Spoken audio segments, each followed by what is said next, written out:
বাবা মসজিদ থেকে আইছো? হ্যাঁ বাবা, মসজিদ থেকে আইছি তো। কি হয়েছে? এদিকে আসো। কি হয়েছে বাবা? কি?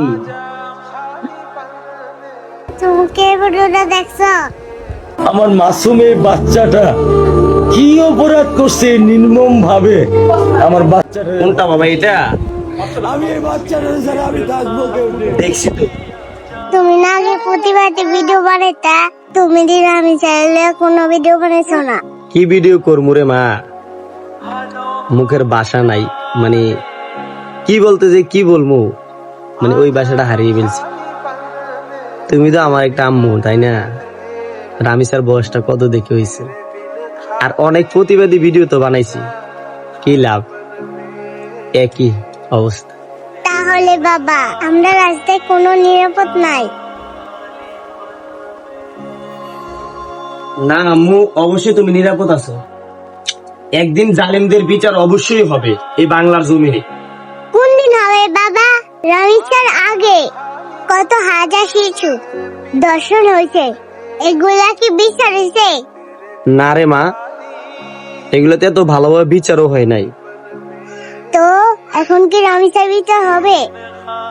হইলেও হইতে পারে, যেহেতু আমাদের প্রধানমন্ত্রী হেরার বাসায় গেছে। এর আগে তো হাসিনা দাদু ছিল, শিশু দর্শনের বিচার যদি ফাঁসি দিত তাহলে মনে হয় বাবা আমাদের মতো শিশুরা এত দর্শন হতো না। দেখা যাক, এখন তো তারাক চাচ্চু আছে, লামিছার বিচারটা কি হয়। তবে আমি চাই এই লোকটার ফাঁসি হোক, তাহলে আমাদের মতো শিশুরা কখনো দর্শন হবে না, নির্যাতন হবে না। অবশ্যই বাবা, এটার কঠিন বিচার হবে।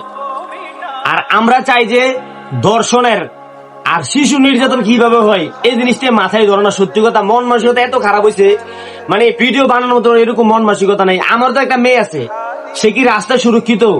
আপনাদের কাছে প্রশ্ন একটা, অবশ্যই আমরা চাই ধর্ষণের এবং কি শিশু ধর্ষণের প্রকাশ্যে ফাঁসি হোক, এটা আমরা চাই।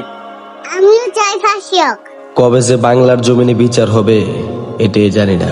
আমরা চাই প্রতিটি শিশু সুরক্ষিত থাক। সবাই সব জায়গা থেকে প্রতিবাদের আওয়াজ তোলে। আর ভিডিওটা ভালো লাগলে একটা শেয়ার করেন।